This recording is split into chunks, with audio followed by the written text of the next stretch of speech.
Hey guys, it is Lance, otherwise known as Lax God Lance, and Georgia, Florida.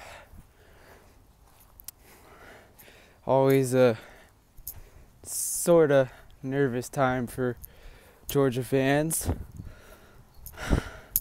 This year, though, I don't think we got to worry. I mean, you think about it. Who does Florida have on offense to where they can beat Georgia? I mean, Franks, nobody, trash. And let's see, who else they got? That Pirine. Who ever heard of him? LaMichael Pirine. How many touchdowns does he have? Like 2? And then who else they got? They got this Tony guy and this Cleveland guy.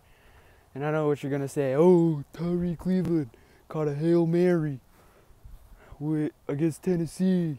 Well, you know what? That's Tennessee. Tennessee's trash. But we already whooped their you-know-whats. Them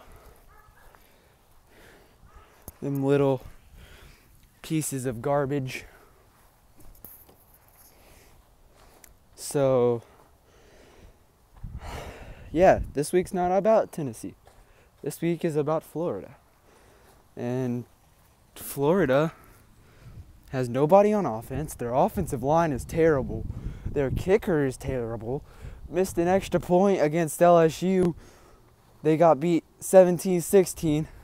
And I know Florida fans are going to say, oh, that was one kick. That was one kick. Who has Georgia played? But you know what? And it's funny to me that a couple of Florida players are trashing Georgia when we're the undefeated team and they are 3-3. One of their wide receivers goes, oh, they may be number 3 in the country, but they certainly ain't beating Florida. Last time I checked, we're undefeated. We're blowing teams out by 30 points. You know what?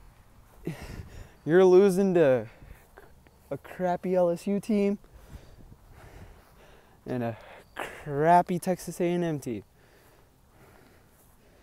that almost beat Alabama, which Alabama average, kind of average, just a little bit. So, yeah,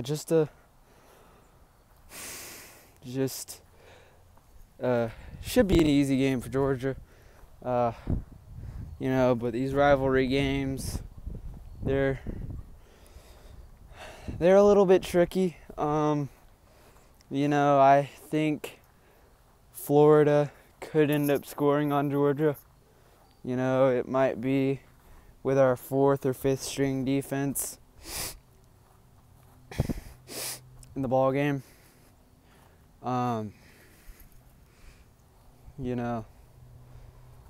Franks, he ain't throwing worth anything. Pirine, please. You aren't running all on our defense.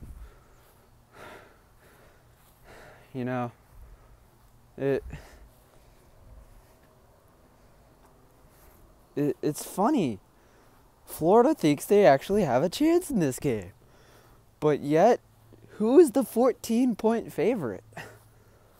I mean, yeah, we have had some bad games against Florida last year, for example. And I, for one, was madder than heck that we lost that game. And I was really critical of Georgia. We did not play the way we needed to. This year, we have not done anything to show that, hey, we're going to get stomped by Florida. In fact, I think it's the other way around. I think Florida's shown that, hey, you know what? We'll get stomped by Georgia. And again, it's just funny to me that, you know, that Florida players and Florida fans think they're winning this game. Now, I mean, you don't want to ever accept defeat. So I can understand why they think they're winning this game. But at the end of the day, Georgia's going to pull this game out. No, they're not pulling this game out. They are dominating. They're dominating on defense. Franks is going to have a couple of interceptions. Possibly one could be returned back. But yeah, it's go time, baby. So yeah, you can watch this video, comment down below what you think your final score predictions are going to be. Yeah, Georgia winning this game 31-14. From not gonna have to throw the ball too much. I think maybe 12, 13 times like he did against Mississippi State. Definitely not throwing the ball as much as he had to against Missouri. And I think that's okay. I mean, if Florida starts playing the run game well and he has to throw it more, you know, he'll end up having to throw it more. But I mean, I just don't see Florida stopping Nick Chubb. I mean, this is what he came back here to do his senior season. He gave up possibly being a first-round draft pick to come back, be, you know, one of the best players in the league, which he is, and have the chance to play for and possibly win an SEC and a national championship, which SEC, that's looking easier and easier by the day. I mean, you think about it. Florida, 2 SEC losses. Kentucky, 2 SEC losses. South Carolina, 2 SEC losses. Wait, who did I say? I may have said Florida twice. Florida, 2 SEC losses. Kentucky, 2 SEC losses. South Carolina, 2 SEC losses.